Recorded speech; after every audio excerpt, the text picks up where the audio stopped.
การที่เทรดเดอร์ทุกคนจะทำเงินจากตลาดได้นั้นแน่นอนเราต้องอ่านตลาดให้เป็น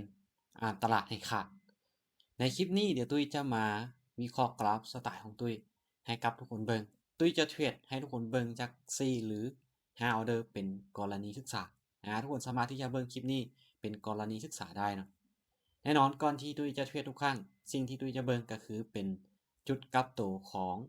ราคา ก็คือฐานนะครับแนวต้านนั่นเองเป็นตัวช่วยในการออกออเดอร์พร้อม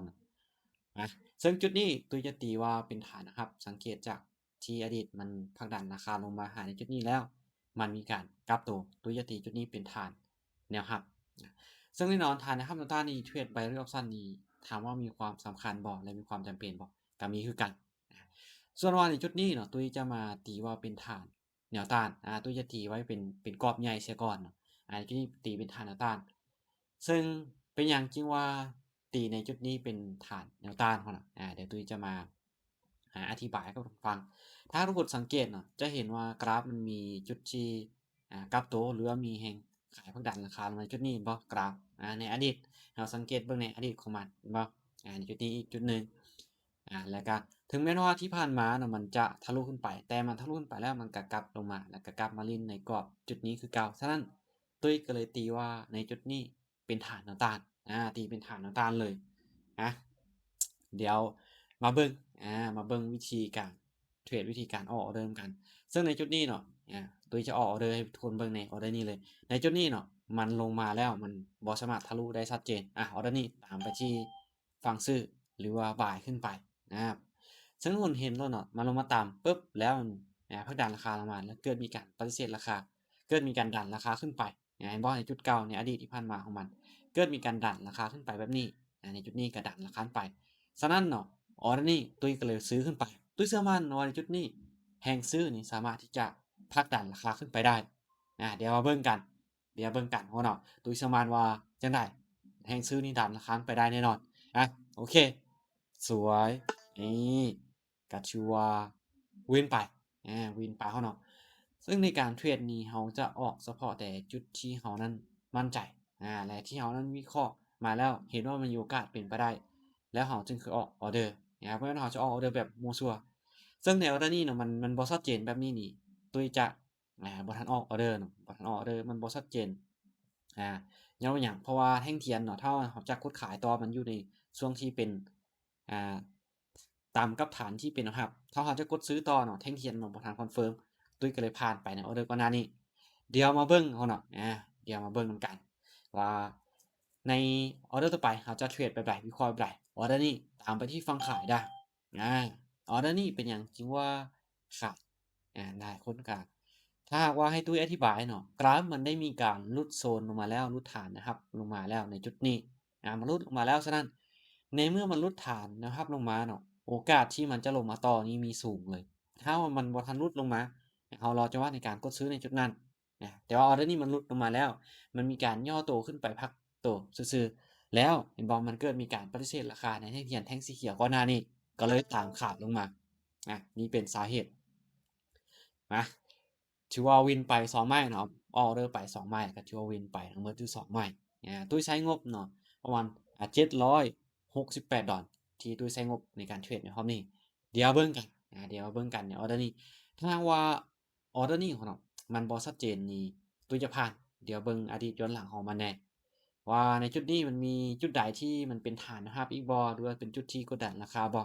จะเบิ่งย้อนหลังของมันโอ้ก็ถือว่าหลุดหั้นน่ะถือว่าลงมายาวเลยลงมายาวแล้วหั้นน่ะฐานนะครับอิหยังบ่มีแล้วแต่ว่าเดี๋ยวเบิ่งแนวออเดอร์ต่อไปแนวออเดอร์กี้แนวออเดอร์นี้หั้นน่ะตุ้ยบ่ได้ออกออเดอร์ไปเนื่องจากว่ามันยังบ่ชัดเจนมันยังบ่ชัดเจน มันได้ลงมาถือว่าสร้างฐานทัพใหม่หรือลงมาสู่จุดต่ำสุดตัวใหม่แล้วที่ตุ้ยเลื่อนลงไปก่อนหน้านี้ถือว่าบ่เห็นตัวใดที่ต่ำกว่าตัวนี้แล้วมาเดี๋ยวมาเบิ่งในออร์เดอร์นี้ก่อนหรือว่ามาวิเคราะห์กราฟกันต่อถ้าว่าออร์เดอร์นี้กราฟมันบ่ชัดเจนมันบ่ทะลุขึ้นไปในเส้นสีแดงก่อนหน้านี้ตุ้ยจะบ่ออกออร์เดอร์แล้วตุ้ยจะเบิ่งไปก่อนนะเพราะว่าในชุดนี้กราฟมันยังบ่ชัดเจนเพราะตุ้ยจะกดซื้อก็ต่อเมื่อมันคอนเฟิร์มขึ้นไปชัดเจนตุ้ยจึงค่อยออกออร์เดอร์เดี๋ยวเบิ่งออร์เดอร์นี้ว่ากราฟมันจะทะลุขึ้นไปบ่ทะลุนี่เราจะผ่าน บ่ทะลุนี่จะผ่านเด้อคนดักโอเคถือว่าก่อนหน้านี้ตุ้ยก็ผ่านไปแล้วเนาะเดี๋ยวเรามาเบิ่งกันต่อเดี๋ยวเบิ่งกันต่อในจุดนี้ถ้าว่ามันดันราคาขึ้นไปแบบนี้เห็นบ่ทุกคนเนาะมันลงมาแล้วถึงแห่งซื้อดันราคาขึ้นไปตามไปที่ฝั่งซื้อเขาเนาะซื้อขึ้นไปเลยไปที่$130ออเดอร์เป็นออเดอร์ที่3ของตุ้ยในคลิปนี้ที่ตุ้ยออกออเดอร์ไปเสริมแข่งเคียนก็พยายามผลักดันราคาขึ้นไปชัดเจนตุ้ยเชื่อว่ามันมีโอกาสจะกลับตัวได้มีโอกาสจะกลับตัวได้นะลุ้นกันอีหยังก็เกิดขึ้นได้เขาเนาะจะดันราคาขึ้นไปให้เฮาได้บ่ในจุดนี้หรือมันอาจจะกลับลงมาหาฐานนะครับมันจะลิ้นไซด์เวย์ก่อนเดี๋ยวเบิ่งกันจังไดอึ๊บอู้เสมอเขาเนาะคิดว่ามันจะขึ้นไปในจุดนี้ดันราคาขึ้นไปหาฐานต้านตัวเส้นสีแดงตัวครึ่งกลางตัวครึ่งกลางที่ตุ้ยตีไว้ก่อนหน้านี้แต่ว่าลงมาเป็นฐานนะครับลงมาแล้วบ่แม่นเขาเนาะมันดันราคาขึ้นไปแล้วมันยังลงมาฉะนั้นเนาะในจุดนี้ตุ้ยว่ามันอาจจะลิ้นไซด์เวย์ในบริเวณนี้ได้มาลิ้นไซด์เวย์ในกรอบด้านลุ่มนี้ได้โอเคเอาด้านนี้เขาเนาะมาทันบ่ขายอึ๊บโอเคนี่ทันเขาเนาะออด้านนี้เป็นอย่างจริงว่าขายซึ่งตุ้ยคิดว่ามันจะลิ้นไซด์เวย์เห็นบ่มันจะลิ้นไซด์เวย์หลังจากที่มันขึ้นไปตามกรอบด้านถึงแล้วมันจะดันราคาลงมาถ้ามันลิ้นไซด์เวย์ในกรอบนี้เป็นการที่คาดคะเนมาเบิ่งกันว่ามันจะลิ้นในกรอบไซด์เวย์คือที่ตุ้ยนั้นคาดการณ์หรือวิเคราะห์ไว้หรือบ่ถ้าว่าลงมาบ่ได้เนาะเดี๋ยวเราจะเบิ่งในออเดอร์ต่อไปถือว่ายังขึ้นไปเขาเนาะมาเบิ่งกันถือว่าพลาดไปถือว่าพลาดไปโอเคถ้าว่ามันบ่ลงมาแบบนี้เขาเนาะออเดอร์ตัวนี้มันดันราคาขึ้นไปนี่แท่งตัวนี้นี่มีโอกาสที่จะตามซื้อได้มีโอกาสที่จะตามซื้อได้แต่ว่ามาเบิ่งกันในช่วงสุดท้ายนะว่าแห่งซื้อจะดันราคาขึ้นไปบ่ในปฏิกิริยาแท่งตัวนี้โอเคดันราคาขึ้นไปแบบนี้นี่เราตามซื้อได้โอเคมาไปเลยออเดอร์นี้ตามไปที่ฝั่งซื้อยิ่งดันราคาขึ้นไปแบบนี้นี่มั่นใจเขาเนาะมั่นใจเลยจุดนี้นี่กราฟมันจะกลับตัวละมันมาไซด์เวย์อยู่ในช่วงนี้น้อยนึงเท่านั้นลิ้นสลับอยู่ในจุดนี้น้อยนึงในออเดอร์นี้ตุ้ยเชื่อมั่นว่ามันจะดันราคาขึ้นไปดาวสังเกตเบิ่งจากอินดิเคเตอร์และการแท่งเทียนคอนเฟิร์มเป็นแท่งก้อนหน้านี่ถือว่าดันราคาขึ้นไปชัดเจนอินดิเคเตอร์ moving average นี่นะติดกับแท่งเทียนสีขึ้นไปเลยในจุดนี้เขาตามไปที่ฝั่งซื้อมาเบิ่งเนาะงามๆออเดอร์นี้สวยจัดไปตุ้ยไปที่$260โอเคก็ถือว่าได้กำไรมางามๆตุ้ยไปอยู่ที่5ไม้ตุ้ยไปเลยอยู่ที่5ไม้เขาเนาะพลาดอยู่1ไม้วินอยู่3ไม้เสมอ1ถือว่าอัตราชนะหรือวินเรทนี่กะค่อนข้างว่าจะโอเคเพราะว่าวิน3เนาะพลาด1แล้วก็เสมอ1เขาได้กำไรมาถือว่าหลายได้งบเอามาคือ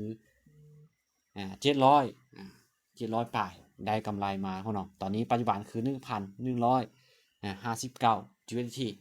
โอเคนี่จะเป็นวิธีการเทรดของตุ้ยเนาะสำหรับใครที่อยากจะศึกษาเพิ่มเติมสามารถเข้ามาศึกษาในกลุ่มของตุ้ยได้